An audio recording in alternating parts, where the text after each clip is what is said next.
It's a shame the MCU never gets involved with the Netflix stuff, because Black Panther working with Luke Cage, that would be sweet Christmas.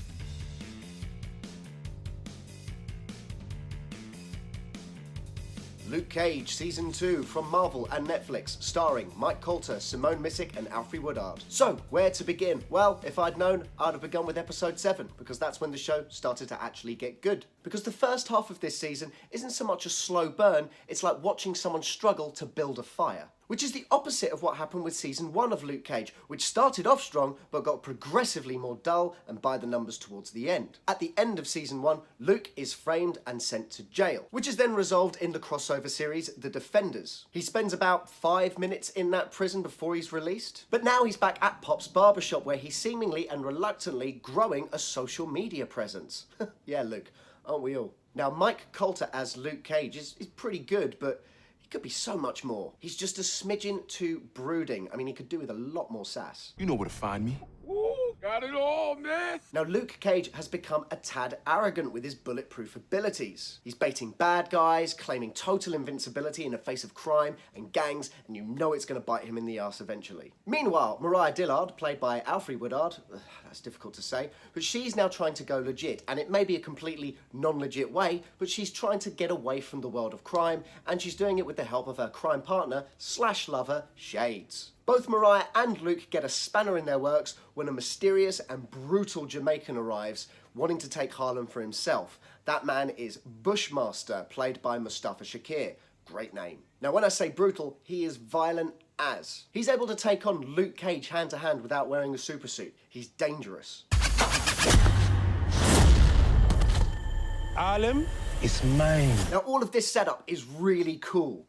Well, it would be if it wasn't so boring. A lot of this series is a collection of monologues that's broken up with the odd bit of action, and everyone gets a monologue. You get a monologue, you get a monologue, you get a monologue. Of course, they are all good performances, it's just that after a while you realise that everyone is just repeating themselves. Luke and Claire pretty much have the same argument every episode they're together. Mariah has the same rant about Harlem and her grandmother and now her daughter. Even the fight scenes start getting repetitive. There's only so many times you can watch Luke walk into a room, get shot at, doesn't get hurt, he breaks the guns, he beats them up, rinse and repeat. Really, guys?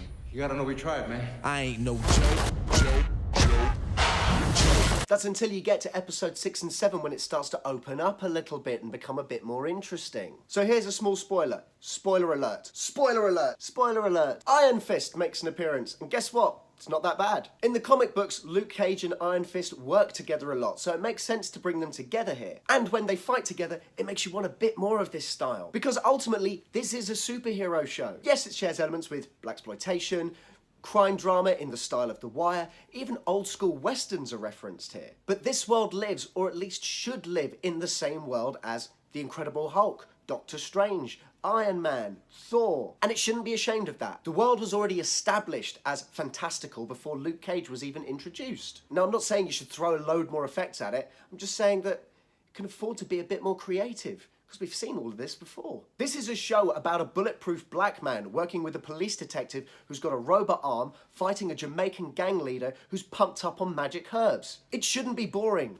but it often is. What's not boring is the music. The music is excellent. It's a real mishmash of styles. You've got hip-hop meets the Old West. You've got Ennio Morricone style Old West music. A lot of the time, it feels like a soundtrack to a Rocky montage. Oh, for a second there, I imagined a Luke Cage Creed crossover. Oh, Ryan Coogler, make this happen. The nightclub in the show, Harlem Paradise, also is a showcase for lots of live music, and there's some great things on display. You got hip-hop, jazz, bit of funk. It's great. You certainly can't argue that season 2 of Luke Cage looks great. It's all shot brilliantly. You got some callbacks to some shots in the last season where you have a painting on the background that sits on top of the head of the person in the foreground. It's all very clever. I'm not sure it was intentional, but there is one shot where Luke Cage looks like he's wearing a really cute tiny red hat. Overall, I'm going to give season 2 of Luke Cage a 7 out of 10. It kept me interested enough, but it didn't blow me away. The Marvel Netflix collection as a whole is not broken, but it's not what it could be. It's a beautiful car with really uncomfortable seats. Sure, you'll take the journey, but you feel like you want to get out the whole time. But what did you think of Luke Cage Season 2? Comment with your thoughts below, and while you're down there, hit subscribe and like the video. Give it a share on Facebook and Twitter, and if you can, please donate to the coffee link also in the description. Thanks for watching Matt Blair Reviews. I'll see you again next time.